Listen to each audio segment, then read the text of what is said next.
¿Qué onda? Soy yo, Chan Ponce, y bienvenidos a un nuevo podcast, el podcast número 2. Qué rápido pasa el tiempo, ya estamos en el 2, ¿no? Y vamos a hablar precisamente de un tema que es muy interesante, que es el dominio del streaming en el cine del 2021, que pues en el 2020 dominó totalmente el streaming, por no totalmente, pero sí de una manera apabullante, arrasadora en lo que viene siendo la concepción del audiovisual en el 2020, y obviamente el 2021 no va a ser la excepción.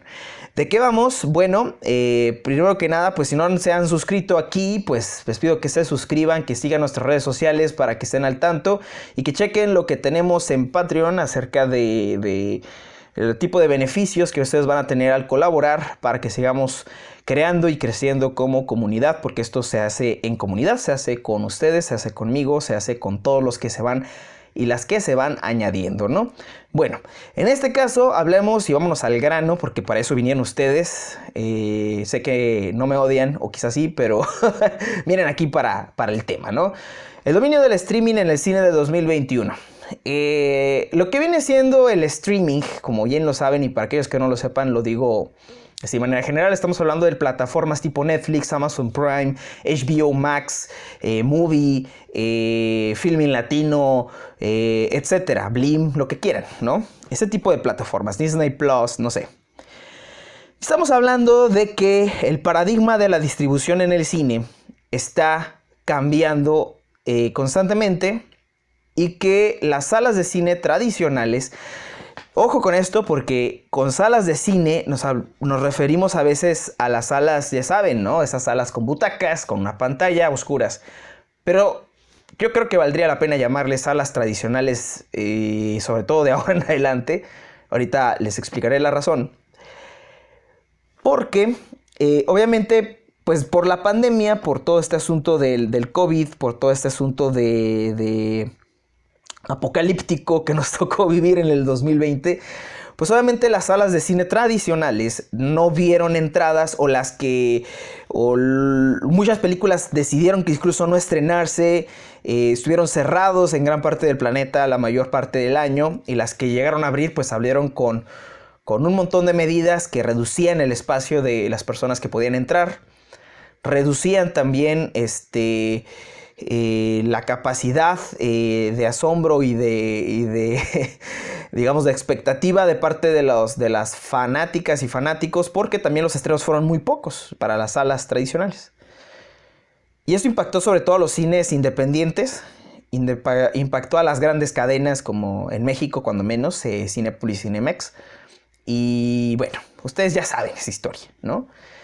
Lo interesante acá es que durante muchos años, o no muchos, pero sí en los años recientes, se le ha hecho mucho el fushi, por decirlo de manera coloquial, a lo que viene siendo el streaming para validarse como una plataforma que realmente emite cine, ¿no? Comentarios anteriores de directores que, dígase, no sé, Pedro Almodóvar, Nolan, etcétera, que mencionan, ¿no?, que el cine solamente es cine cuando se pone en una pantalla, y que reniegan de lo que podría ser el streaming, ¿no? En este caso, pues no importa qué opinaban estas figuras, porque las películas se han tenido que estrenar en alguna u otra sala, en alguna u otra plataforma, y el streaming, dígase Netflix, dígase Disney Plus, lo que sea, pues han tenido que ser el escaparate para que las películas se estrenen. Y aquí digamos lo que mucho o poco peso podría tener esas opiniones, ¿no?, de gente de ese calibre, porque si no se estrenan no es rentable. Y la única manera de que sea rentable es que la gente lo vea y pague por consumir. Esto aquí en China, ¿no? Y esto del streaming ha permitido que muchas películas lleguen a ser accesibles para las personas, películas que no se estrenaron este año, cuando menos el 2020, en salas tradicionales, llegaron al streaming y se volvieron un boom. Yo me pregunto si películas como Ya no estoy aquí, de Fernando Frías, hubiese tenido el mismo éxito e impacto si no hubiese sido estrenada en streaming. Yo me atrevo a decir que quizá no fuese el mismo impacto, por más buena que esté esa película. Y no estoy demeritando la película porque me gusta y me gustó un montón. Estoy hablando de que hay un montón de películas anteriores a Ya no estoy aquí, que son fenomenales, que son extraordinarias, pero que al estrenarse en salas tradicionales no tuvieron el mismo foco de atención. Y al estrenarse en una plataforma como Netflix, con un montón de dinero en publicidad, con un montón de dinero para llegar de manera simultánea a un montón de pantallas en el mundo, pues obviamente se volvió todo un fenómeno. En este caso, no solamente eso, sino todas las series y demás, ¿no? Pero es un ejemplo de muchos. En este 2021, digo, toda esa explicación que me aventé es necesaria para lo que voy a decir. Pues obviamente ha demostrado no solo a muchos cineastas, sino a la industria, que deben de voltear hacia otras partes. Porque casos como los de Ya no estoy aquí demuestran que ya no se trata de buscar salas, sino de buscar espectadores. Y si hay salas, que sean salas quizá no tradicionales. Los cines y los festivales, sobre todo los festivales, experimentaron de manera tremenda en el 2020 acerca de cómo poder hacer funciones con pocos espectadores, decisiones a veces un poco extrañas, en mi opinión, con pocos espectadores, con boletos virtuales para salas virtuales, donde además se hacían conversaciones virtuales y digitales, ¿no? El caso de Werner Herzog en la plataforma Movie, hablando de su película y que hicieran una película con acceso gratuito y demás, fue todo un suceso. Y eso es uno de muchos casos, ¿no? El Festival Ambulante en México, el Festival de Guanajuato, también en México. Pero en el 2021 va a traer de nueva cuenta muchos festivales que ya lo pensaron con mucho tiempo de anticipación para poder hacerse de manera virtual. Y digo que si no están pensadas así los festivales, pues están un poquito fuera de la jugada. Porque, pues obviamente quizá esta situación siga, quizá no con la misma intensidad, porque ya hay vacunas rondando por ahí, pero va a seguir todavía las restricciones. Y la gente ya demostró que está interesada en ver mucho cine, pero que no las salas tradicionales no cubren del todo esa necesidad. Por supuesto que a mí me fascina y creo que la mejor manera quizá para disfrutar una película y meterte en esa pantalla es precisamente en una sala tradicional. Quizá sea la experiencia más fantástica y podemos romantizar y podemos decir, pero aquí lo importante es poder virar hacia el beneficio del espectador. Yo le pregunto y sobre todo estoy hablando de generaciones que no nos tocó el estreno de La Naranja Mecánica, de Taxi Driver, de El Padrino, ¿no? A lo mejor ustedes sí tuvieron la oportunidad de verla en un reestreno o algo así, ¿no? Dígase la Cineteca o en una cadena de cine que llegó a su localidad o así, ¿no? Pero la mayoría de nosotros y nosotras accedimos a estas películas precisamente por formatos caseros o formatos digitales. Yo lo digo sin pelos en la lengua. La primera vez que vi La Naranja Mecánica la vi pirata, la descargué en mi computadora cuando tenía 15 años. Y fue todo un asunto y toda una experiencia. ¿Me impactó menos La Naranja Mecánica por verla en mi casa? No. Me impactó sobremanera. Y hasta la fecha es de mis películas favoritas y dentro de muchas otras más. ¿Sería mejor haberla visto en el cine? Sí, me tocó verla en el cine, por supuesto que sí.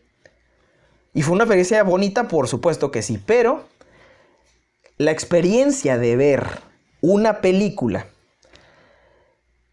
a no verla, preferible verla a no verla. Una película que no se ve es una película que no existe.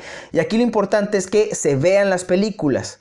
Yo creo que a veces ese romanticismo, y lo digo quizá levante un poco de escozor o molestia, pues es mejor verlas.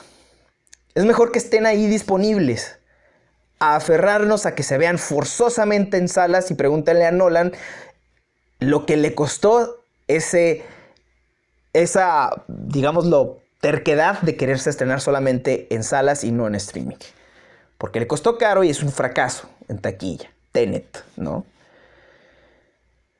¿Está fabulosa en el cine? Sí. Pero lo más importante es qué se nos dice y de la manera en cómo se nos cuenta. Y eso no deberíamos de perder el rumbo. En el 2021, Netflix anuncia que se va a estrenar una película cada semana. HBO Max va a hacer estrenos simultáneos en cines, salas de cines tradicionales, y en HBO Max. Warner Brothers plantea esta estrategia, ¿no? De igual manera, Disney Plus, la mayoría de sus estrenos van directo al streaming. Los Óscares este año consideran que el streaming, haber estrenado en streaming, es suficiente para poder participar, ¿no? Y no solamente los Óscares, sino un montón de otros premios. Entonces, habría que esperar que la mayor cantidad de películas se van a estrenar en el streaming. Y ahora sí que medir cuáles son las películas más taquilleras ya va a ser también un dato un poquito rebasado, porque va a ser más importante ver a cuántas pantallas llegó la película, cuántas personas reprodujeron cierta película, y en base a eso poder programar el éxito de una película. Todo ese paradigma y ese dominio del streaming van a determinar un paradigma bastante interesante. Todo esto, dicho de paso, mencionando que La Naranja Mecánica, mencioné hace unos momentos que la vi de manera pirata, pues también va a disparar, digámoslo, este dominio y tantas plataformas de streaming. La piratería, el que la gente baje más por torrents. Ya no hablamos de piratería en físico, de ir a comprar un disco pirata que sigue existiendo y quizás sigue existiendo durante muchos años, sobre todo en muchos países. Estamos hablando de que mucha gente va a aprender a descargar películas piratas. Y no lo estoy promoviendo, ojo. No estoy diciendo que la gente debería descargar películas piratas. Pero va a ser inevitable porque la gente no va a poder pagar 5, 6, 7 servicios de streaming. Y eso también viene con, digámoslo, este dominio. Y muchas películas, y dicho sea de paso, como Soul o Wonder Woman, la nueva Wonder Woman, que se estrenaron en streaming, de inmediato estuvieron disponibles para ser descargadas de manera ilegal en internet. Entonces, pues valdría muchísimo la pena revisar y ver que el paradigma de distribución del cine ya no solamente va a depender. ¿Las salas tradicionales van a desaparecer? Por supuesto que no. Pero van a perder fuerza y va a perder un poquito de fuerza la manera en cómo se distribuían, un poco gandalla, donde los grandes estudios solamente podían acceder a los cines de las grandes cadenas y los estudios pequeños pues prácticamente tienen que mendigar. Pues eso sí va a cambiar. ¿Cómo? No tengo la respuesta. Se las dejo a ustedes. Díganme cómo creen ustedes que va a cambiar este paradigma. Es un hecho que el streaming va a dominar el 2021 y va a ser interesante poder observar cómo van a seguir estos cambios y cómo se van a establecer cambios que quizá se queden de aquí. No voy a decir para siempre porque no lo sé, pero sí cuando menos para muchos años futuros. Ténganlo por seguro. Así que no olviden compartir este podcast. Estaré subiéndolo también a otras plataformas. Cuando esté listo en otras plataformas se los diré. Pero mientras tanto estén al pendiente. Así que muchas gracias. Nos vemos a la próxima. Chao.